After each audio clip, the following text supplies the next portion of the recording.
Deane, you guys pick up a big win at Northern Illinois on Friday night. Seemed like it was all clicking again for you guys, kind of just like with the lead-up match. What can you say about your team's performance to come up with a big win on the road? It was a good win, first of all. I think we had two sets that we played really well, first set and then fourth set. Second and third set, both of them could have gone either way, and they did. And I think the second set, it really felt like they were in control, and then we kind of caught them at the end and flipped it in the third set. It was the exact opposite. So there are two teams that were, I guess in watching the play, you could say they were noticeably young, both teams. And there were some moments that were really good and some moments that weren't good. I think throughout that match, we were the more aggressive team. We were able to do more from the service line. We also had more errors as an attacking team, but we scored a lot of our points. And I just love that we were aggressive enough to do that. For example, the fourth set, we had 20 kills. And when you score 20 of your own points just from attacking, not including blocking and serving, then you're really controlling your own destiny. I mean, it's possible to lose a set when you get 20 kills, but it's pretty difficult to lose a set when you get 20 kills because you're just in control. And then I just think throughout the match there were a number of things that we were doing well. I think Steph, for example, she was really scoring, had some errors, but every error, I was just talking to our staff as it was happening, like every one of those errors, it was a learning error. It was like going for something different, trying to hit an almost perfect shot when just a good shot was needed. And she's kind of learning that, and then obviously advanced and hopefully took that knowledge as we went to our next match. And then the next night, you guys put yourselves in a position to go 2-0 on the weekend. You roll to a win in the first set, and then it all kind of came apart. What went wrong against Western Michigan? Yeah, I think the first set, things didn't go as well as they looked like they might be going until we served really, really well. And we got 3 aces. I think Lizzie had 3 aces in that set. The other team was out of system the majority of the time, so they were struggling. And I just don't think they were prepared for that kind of pace from the service line from a number of players, and that contributed to a number of unforced errors on their side. We played well, but I wouldn't necessarily say we played great the first set. I think we attacked pretty well, but we served really, really well. But once they got past the first set, once Western Michigan got a little more used to the pace of the ball that was coming at them, I think they improved, and then we relaxed. And that's something we see in our sport all the time, because our sport, obviously, you go back to 0. You start over every set, and that 25-14 really doesn't matter once that set is over. And invariably, if you win by a large margin, you relax a little. And when you relax a little, all of a sudden the game can flip, and that's what happened. The last 2 sets, we actually attacked well. I think we hit 240 and 290, but we just did not defend well in the last 2 sets. And I think our opponents hit, 350 and 440 or something like that, which are just huge numbers. And so that's something that we have to get better at on defense. Worked on that this morning. We'll continue throughout this week. Tia had another great weekend. It seems like we talk about it every time, but where do you see her growth from the start of the year to now? How has she improved as a player? I think she's offensively learning more ways to be successful based on what the pass is and what the pass provides as far as opportunity for her. And the other part of that is we're passing better now than what we did earlier in the year, so it gives her more opportunities to be successful. The area where she really wants to improve and the area that we want her to improve is blocking. I think right now she is, I'll have to look at the stats, I would guess she's probably top 3 in the conference in hitting percentage, and probably, I'm guessing here. I know I usually have my numbers together, I'm guessing here, but I would guess that she has the most kills by any player in the conference that's hitting with that level of percentage. To have that level of percentage and volume with it is impressive. The other side is she's probably last or close to last in the conference in blocks as a middle. And so it's an interesting position she's in that she's excellent plus as an attacker, and then she's what would be considered your average freshman middle blocker learning what they're supposed to do over here. And so she's just 2 very opposite ends of the spectrum. And that's one of those things that she's learning. She's working hard. Literally, I walked on the way up here to do the press conference. I walked by assistant coach's office, and she's in there watching a video with Rodney, our blocking trainer, on how to get better. And so she wants to get better. It's something that she knows she needs to improve. She didn't even know how to swing block in June. She didn't even learn the concepts of how to do it. And so it's really starting from scratch. And that's one thing that I think at times it's easy to get frustrated with any freshman. You're like, why aren't we doing this right by now? But it's a matter of truly starting from scratch and learning how to perform this part of the game And that originally is why she was going to redshirt, so she would have a year to learn how to block before she went out and played her first college game. In this case, she's learning on the job, and she's moving, she's getting better. I think there's a lot of the smaller parts that she is improving as a defender. That's something I just know that she wants to continue to improve, to be at a high level, because as an attacker, I mean, she already is one of the better attackers in the conference. I know you're talking about her learning on the job. Would you rather, as a coach, have somebody have the ability to sit here, kind of watch and learn, or do you think there's other benefits to being able to play now? There's benefits to both. It really is. I mean, there's a slow, steady progression when you're learning on the sideline, when you're learning in a controlled environment, when you're learning watching video. You don't have to worry about that, oh, I'm going to get forced into bad decisions because the game got faster than what I expected. Or let's say you play Western Michigan and they have two really, really good middles, particularly when they go behind. And then in transition, they like to force the ball their middles. And so in those situations, I mean, it was definitely overwhelming. And that's just a credit to Western Michigan and how good LeMay and Kofi are. And so it's just different. But at the same time, this creates some urgency of learning. You know, when you come in and you're like, wow, I'm really good, but those are senior middles. And it just looks different. They've had 4 years of training, so I got to get better. And so now you have that push to get in here and do some extra time, you know, watching video and coming early, get some extra reps. When you understand there are people out there that are doing this at a much, much higher level. T is a really competitive person. And so when someone shows that they're better than she is at something, she wants to fix that because that's just her nature, which we love about her. So I think there's benefit to both. And we've seen some kids really benefit from having a redshirt year. Some kids benefit from learning. I do think that she will be so much better next fall, having already played a year, as compared to redshirting and then going right away. I think where you start to see that red shirt is more if a player comes in and maybe they're really not ready. Like T is ready to attack day one, wasn't really ready to block. But if you have a player that comes in that's really not ready and on either side of the ball to play at a really high level, it makes a lot more sense to redshirt that year. And so then by later in their career, what would be, you know, year 2, 3, and 4 of their eligibility, or year 3, 4, and 5 of their time here, now they're playing good volleyball for longer, as opposed to someone who you're learning by doing, but you're not really succeeding. The next year you're starting to learn a little more, so really you only have 2 years of being good. Redshirt quite often gives you 3 years. Tia's case again, she can attack right away. I mean, she's having incredible numbers. I think she hit 480 last weekend. Just for the record, we will always take that from a player that's getting more than just a few swings. You guys are 500 now. You've seen every team in the MAC other than Central Michigan. At this point, is your team what your record says it is, or do you feel like, you know, are you happy with where you're at, or are you not happy? Kind of what's your assessment right now? That's a good question, and I don't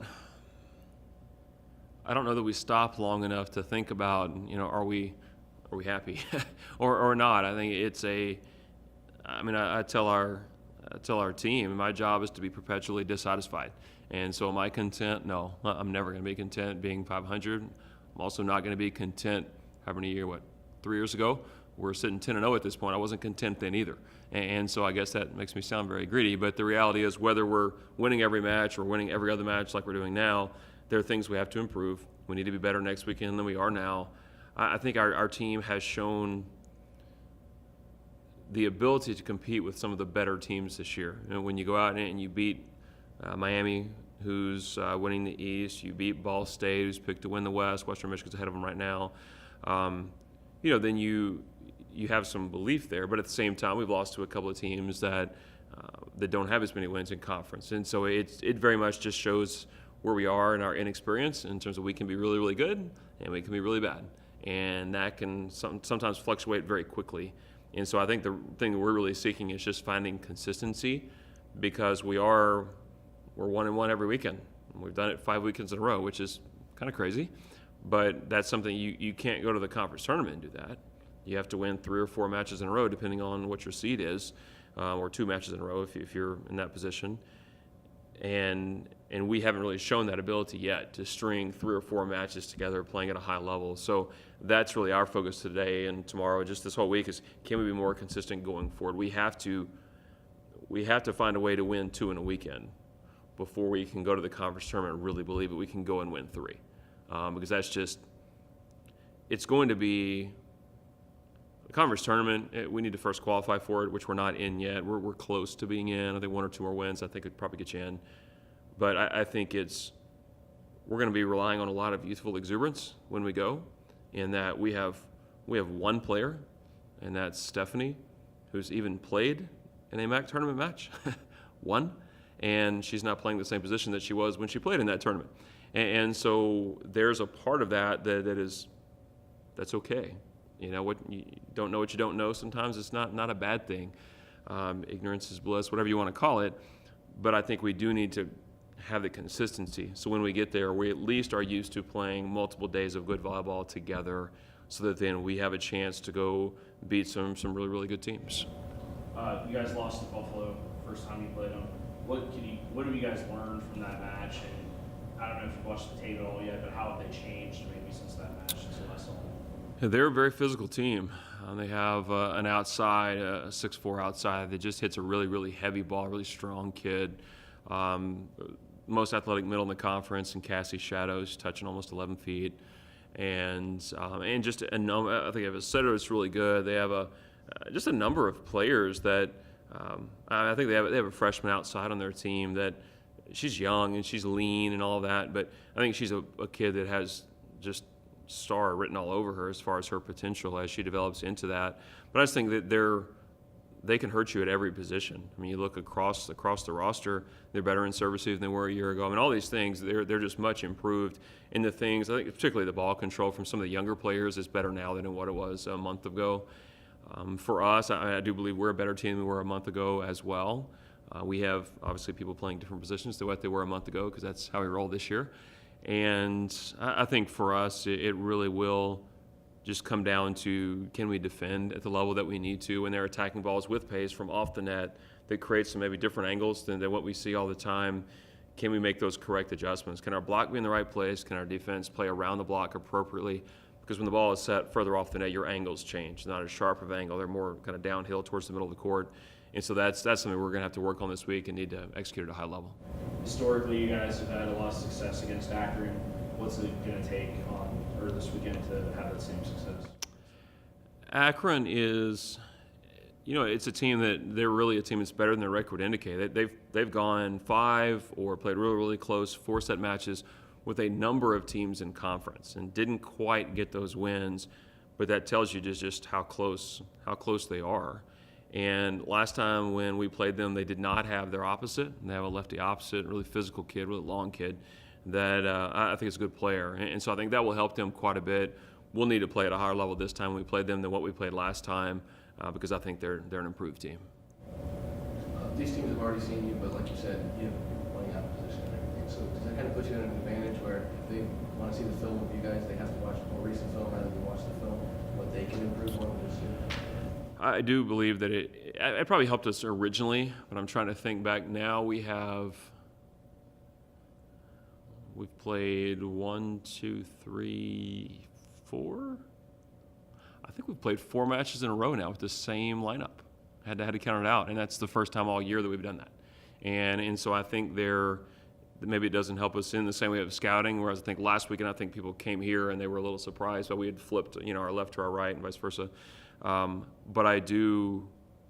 But as much as we don't get that little sneaky advantage, if you want to call it, we're getting more comfortable in our positions. And that's worth way more than, oh, whoa, first set, what's going on? It looks a little different on the other side of the net.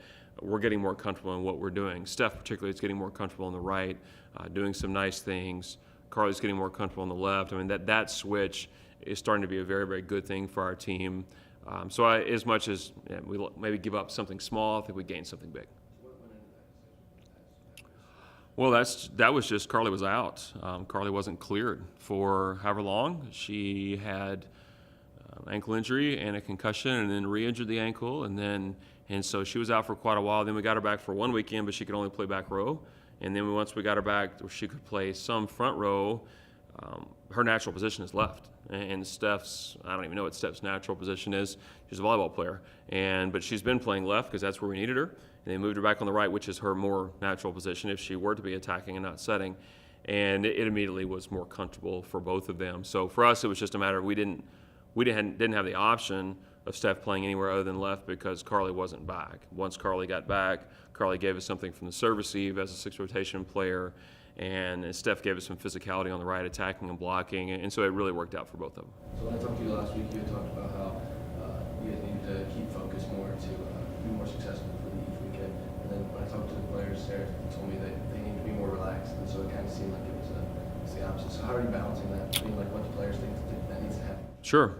Yeah, it really depends on the player that you ask. I mean, some players perform their best when they are very calm, very relaxed. Some kids play better if they are a little more intense, they're a little more dialed in, if you will. But being focused doesn't necessarily mean being aggressive. Being focused means knowing what you're supposed to do and going out and doing it. And you can do that from a place and a sense of calm. And you can do that from a sense of just knowing your job and doing it well without getting as maybe high and low emotionally. And so I think as long as that's happening, as long as they understand the scouting report, we'll go out and we execute what we're supposed to do. Then it just comes down to maybe communication style or personality style, that some kids are going to be a little bigger and louder and all that, and some kids are going to be a little calmer. There's no right or wrong. There's no like perfect personality for volleyball or communication style. It's just a matter of understanding what they need to be at their best.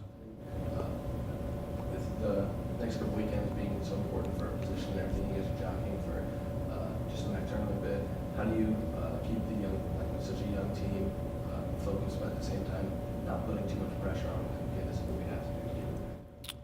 Well, we're nearing the point that we would qualify. We don't. You never know exactly what number it's going to take to get in on any given year, but we're approaching that number. What would historically get you in? I don't know that we're too worried about what's happening 3-4 weeks from now. We're really worried about this is what happened this last weekend. Here's what went well. Here's what didn't go well. And we practice that this morning in the gym. Then we go in the locker room and watch it on video. Here's what went well. Here's what didn't go well. Let's learn from this. Let's come back in tomorrow. Let's improve some more of those things. Then let's start worrying about who we're going to play this weekend and practice getting ready for them. And really what's happening down the road 3-4 weeks from now, it's pretty far away from us right now. Do you have any update on Katie or Allie?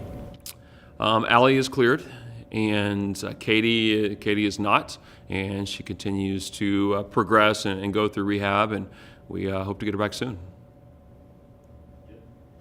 Okay, thank you.